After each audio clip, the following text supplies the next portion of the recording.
Since I teach geography and history, I think it's quite important to get students to make connections with whatever they know about this subject in their lives, because it's very much about life that they're studying. I mean, geography is not something abstract, something that some scientist made up. It's very much about life. So I think at the beginning it's very important to check what connections they can make with their own life.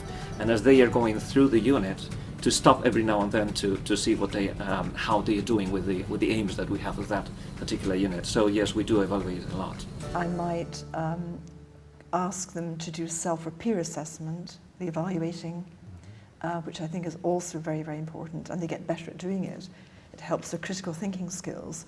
But to begin with, I'd give them a frame. So they might say, okay, your photograph that you took of a portrait, the tone is good, quite good, unclear. So they might just circle something. And then they build in their own critical comment, a constructive comment, as the year goes on. So peer and self-assessment, self-evaluation is part of the learning cycle. And again, all related to learning objectives. So the monitoring, evaluation, I think this comes hand in hand. Again, having that framework is quite good, enabling them at least initially when you're beginning to teach them this sort of way to monitor their learning, what kind of things they need to be looking at and talking about. I've seen this used quite often as well, where you use www, not being the World Wide Web, being what went well, and then EBI, even better if. And so if you simply put up those two columns, then people can write in those columns. You can get them to come up to the board or get them to do it on a sheet of paper, perhaps in their groups. That really helps them begin to monitor each other. It also gives a nice kind of positive way of looking at things, exactly praising to begin with what went well, then saying, okay, developmentally, what could you do to be better, be it in your subject content, be it in your language, be it in your behaviour within that group as well. That really helps them think for themselves, and it also actually helps you as a teacher because it makes you realise what they've reflected on, what they know about themselves, helps you assess how far they're getting on in the various stages and ideas of learning. That helps you then prepare for the next lesson. So I like to get learners evaluating their learning at the end of the lesson. Mainly, it's what sometimes in the business called AFL, Assessment for Learning.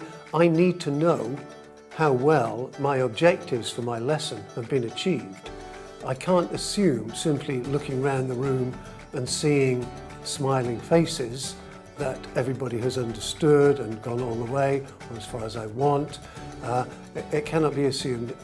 There is a tendency to think learners learn what you teach, but that's manifestly not the case.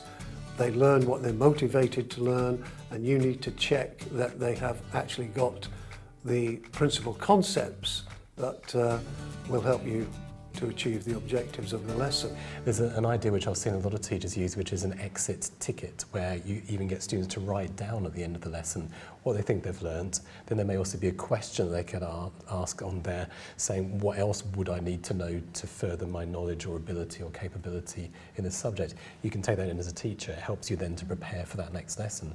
Critical at the end is also, as Paul mentioned, giving them time to ask a question. I love the idea of an exit ticket. Yes.